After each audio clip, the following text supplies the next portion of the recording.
Good morning, guys. Sunday, February 11th, 2024, 8:35 a.m.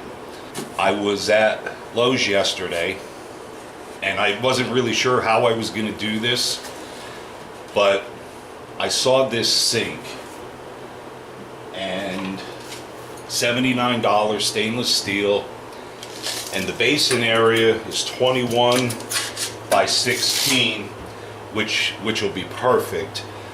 I'm going to frame this out with some cheap lumber, 2x3s, and then make some 2x4 legs and add the piping. I bought a little blower. It's probably not strong enough, but we're going to give it a try. Some clay fire brick, a couple of bags of coarse and fine sand. We're going to make this today, and we're going to see how it works. Something you don't see often. You can see that at all. Made in the USA. This is a rubber patty kind of thing that's going to come off, and I'd really like to remove these because it'll be flatter when it'll be easier. I'm not sure how they're attaching. Look like they're spot welded quite a bit, but we're going to see if we can't con these to come off. And I really don't want to twist up the frame of the sink because that'll drive me up a wall. And I think this is going to work, gently rocking these back and forth. Yeah, there we go. So other than put you through watching this, I'm going to remove these and I'm going to frame it out. My hope is that I can get the wood on this side of these holes because I've a use for those being there. So let me get this disassembled, get this frame made, get it set up, and we'll be back. For this particular sink, the lengths for the wood that I'm using is 21.5 by 22, and I'm just going to pin nail them together to hold them in shape so that I can move it around a little bit easier and secure everything.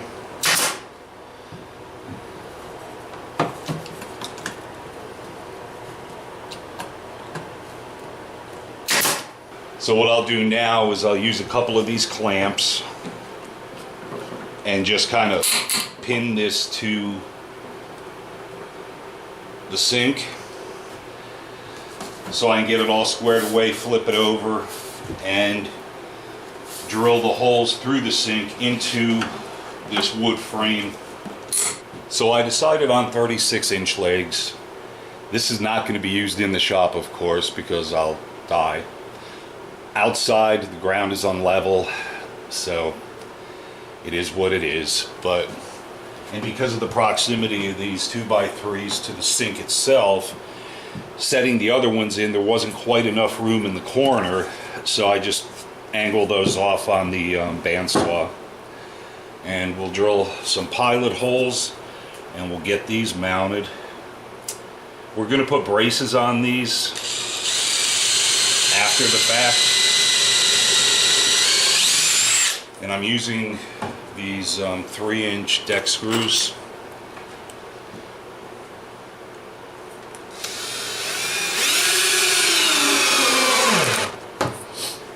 And we'll put another one here. And with the braces that I intend to do, we should be good.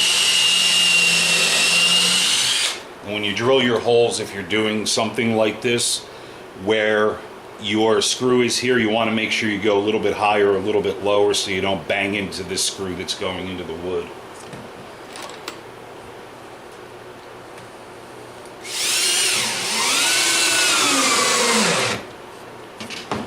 Alright, so that's actually very sturdy, and with the bracing that I intend to do, we're going to be in good shape. So let me get all these legs mounted and we'll be back. Alright, we've got all 4 legs screwed in. What I'm going to do next is I'm going to take 2 pieces of the same material and put them here. I'm going to have to counterbore into these boards just a little bit because the longest screws I have aren't going to be long enough. So I go in maybe ½ an inch or so and I'll be in good shape. Probably going to come down probably 10 inch. So what I meant by counterboring was to make about a ½ inch deep into this wood, this beginning of the hole, my pilot hole, big enough so that the screw head will be in here when it's all said and done. And I like to use a step bit for this because it tapers the hole, and as you tighten this down it'll grab material and scrunch it up. It's probably not necessary, but it's just one of those things I do. I thought I'd show you one other thing that I do when I do this kind of stuff is I'll run the screws in first and get them sticking out just ever so slightly, and then you can put your piece in and get it lined up just where you want it,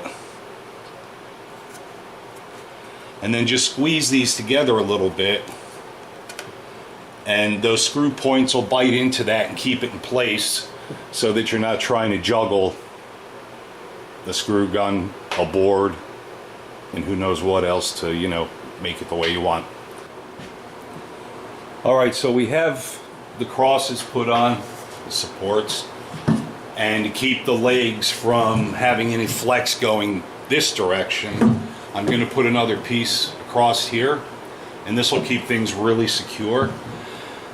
And on this one, it's the center line is 6 3/4, which brings me to something I wanted to show you guys. If you do a lot of this kind of stuff in fractions, and I don't have the time, paper and pencil, or I don't like to take the time to write them down, figure them out. This app, I don't know if you can see that, it's called Fraction Plus. It's a free version. I have an iPhone. I'm sure that it's for Android as well. This thing is fast, easy, and super accurate. Just throwing that out there in case anybody's interested. I'm not a spokesperson. I don't get anything for it. Just trying to share. Alright, so we're on our feet. It's actually pretty sturdy. And I don't like these screws at all. But my options are kind of limited, and it is what it is. It's going to get charred and ugly anyway, so. And yeah, these holes back here, tongs, hammer of the day, that kind of stuff. So it almost looks like a kitchen sink. But the holes are just a shad small to extend past the opening in the basin. So I got some stainless steel hardware, some 1/4-20s, probably what I'm going to use. I believe they should fit all the way around without an issue. Flat washers. What I'll probably wind up doing is getting a piece of tin and making a quasi shelf down there, just so when I clean this out, if anything's hot, it doesn't scorch up that 2x3 down there. So I'm going to get this bolted down. I'm going to get the bottom steel piping hung and take it outside into the big garage area and get the sand and fire bricks, the clay bricks, into it. And hopefully we'll be able to fire it up real soon. We're about done. I put several inches of paver sand across the entire bottom.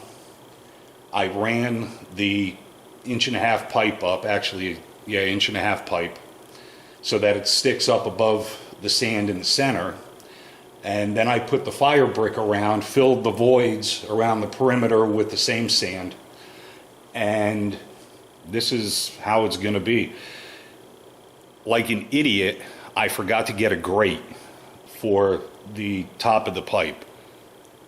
So I did a makeshift grate, didn't bother showing it because that's not what anybody would really use. The fan that I bought was one of those 4-inch fans, and I bought a couple of reducers that you get at Lowe's for your HVAC system to increase airflow. Well, it's awful. It definitely isn't going to get it done.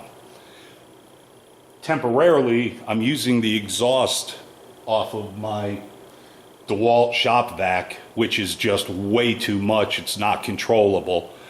So I took the cap off the bottom, the clean out cap.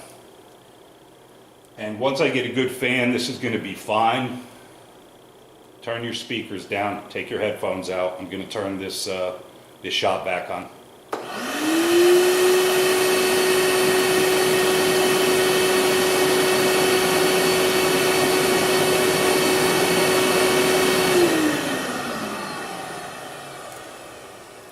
So yeah, overall, let's see, I've got 80 bucks for the sink, about 15 in the lumber, probably 60 for all of the piping, and then whatever fan I decide to go with. And I'll wind up running a switch over here, maybe put a potentiometer on it so I can adjust the speed, and that'll be a future video.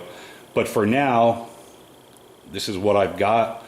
I've got a lot more room to work metal now than I do in the gas forge. So, let's see, how much time do I have into this? Because I really didn't play reindeer games.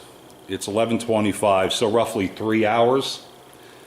And that's testing the junk fan.